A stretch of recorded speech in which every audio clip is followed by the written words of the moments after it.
Assalamualaikum warahmatullahi wabarakatuh. Shalom, Om Swastiastu, Namo Buddhaya, Salam Kebajikan. Tabi'un. Perkenalkan, saya Vanisha Raffendira dengan NPM 2553041014 dari kelas 1C, mahasiswa Program Studi Pendidikan Bahasa dan Sastra Indonesia, Fakultas Keguruan dan Ilmu Pendidikan Universitas Lampung, angkatan tahun 2025.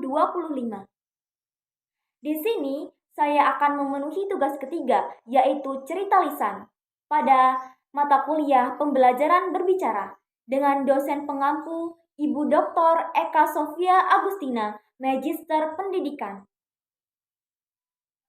Di sini saya akan mendongeng dengan judul Kisah Danau Toba.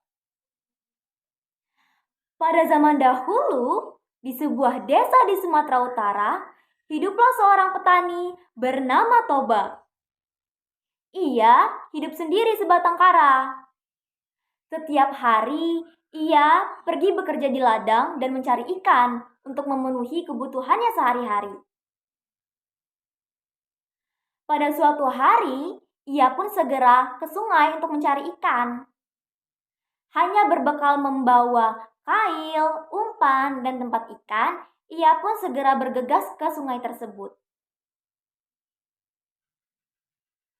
Setelah sampai di sungai, ia pun melemparkan kail yang telah disiapkannya. Sambil menunggu, Toba berdoa, "Ya Allah, semoga aku hari ini mendapatkan ikan yang banyak." Beberapa saat kemudian, kail tersebut terlihat bergoyang-goyang. Toba pun terlihat senang bahwa ikan yang didapatkannya sangat besar. Tetapi setelah ia lihat, Toba pun terkejut bahwa ikan tersebut bisa bicara. "Jangan makan aku, Pak. Aku ingin hidup," ucap ikan tersebut. Akhirnya, Toba pun mengembalikan ikan tersebut ke dalam sungai. Beberapa saat kemudian, Toba kembali terkejut bahwa ikan tersebut telah berubah menjadi seorang wanita yang sangat cantik. "Hei, bukankah kamu seorang ikan?" ucap Toba. "Aku adalah seorang putri yang terkutuk. Aku telah melanggar perjanjian kerajaan," ucap wanita tersebut.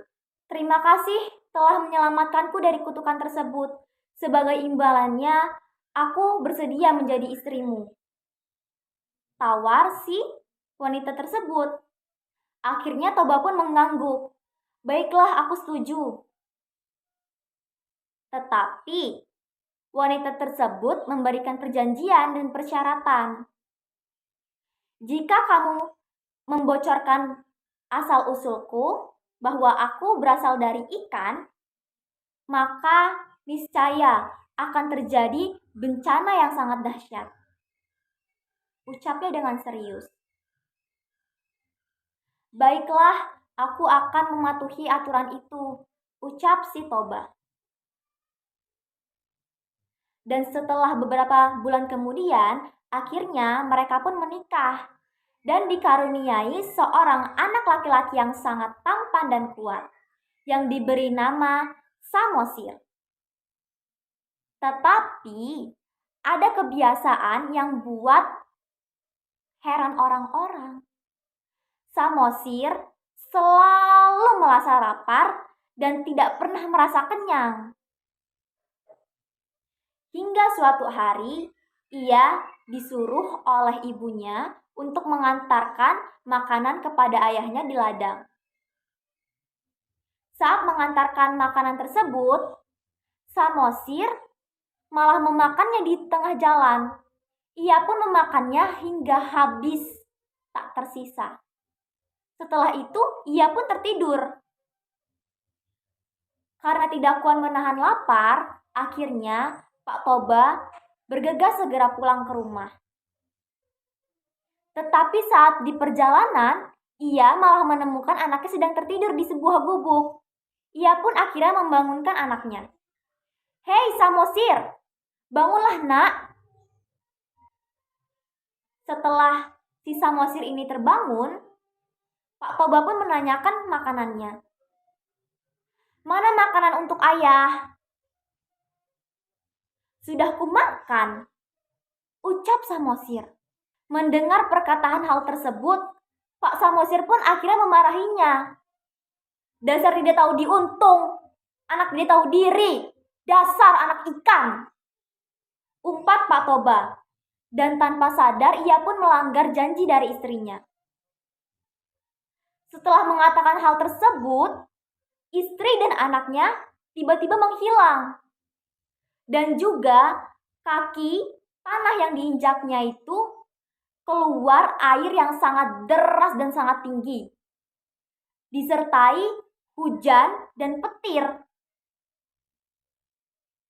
Dan akhirnya air tersebut membesar, membentuk sebuah danau yang dikenal oleh kita dan dinamai sebagai Danau Toba.